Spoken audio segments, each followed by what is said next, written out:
Ce projet, l'inauguration d'une centrale photovoltaïque sur à peu près 4,5 hectares, là, ça va produire 4,5 MW, c'est l'équivalent de la production de l'électricité nécessaire pour 4500 habitants. Donc c'est très important, c'est conforme à ce qui se fait à La Réunion pour basculer nos productions d'énergie, de la consommation d'énergie carbonée vers des énergies renouvelables. On a le soleil ici, ce matin il est fort, il vaut mieux essayer d'en profiter. Et donc le projet qui est conduit par EDF Renouvelable, on vient le saluer parce que c'est exemplaire de ce qu'on doit faire dans le cadre de la transition écologique. Justement, est-ce que vous pourriez nous rappeler un petit peu les objectifs de l'État sur la transition de la Réunion, notamment en matière d'autonomie énergétique? Alors l'idée c'est que la Réunion profite.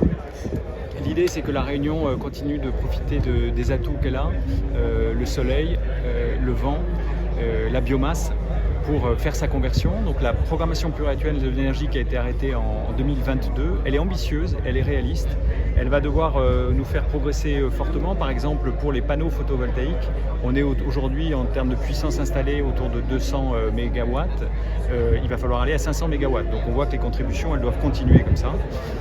Sur l'éolien, on a en cours ce qui s'appelle des repowering, c'est-à-dire la conversion d'éoliennes. Il y en aura moins, elles seront un peu plus hautes, mais elles seront beaucoup plus puissantes. C'est ce qui se fait à Sainte-Suzanne, c'est ce qui va se faire à Sainte-Rose aussi.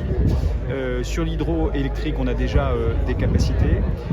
Et puis, bien sûr, le plus exemplaire, c'est ce qui est en train de se faire aujourd'hui pour la production électrique. Puisque vous savez qu'en 2023-2024, la Réunion va basculer complètement depuis de la production d'électricité à partir de charbon, à partir de fuel, c'est-à-dire de l'énergie carbonée qui produit des gaz à effet de serre, sur de la production d'électricité à partir du renouvelable, c'est-à-dire du biofuel, de la biomasse, des pellets de bois. Et ça, c'est exemplaire parce qu'on va faire baisser très fortement la production de gaz à effet de serre.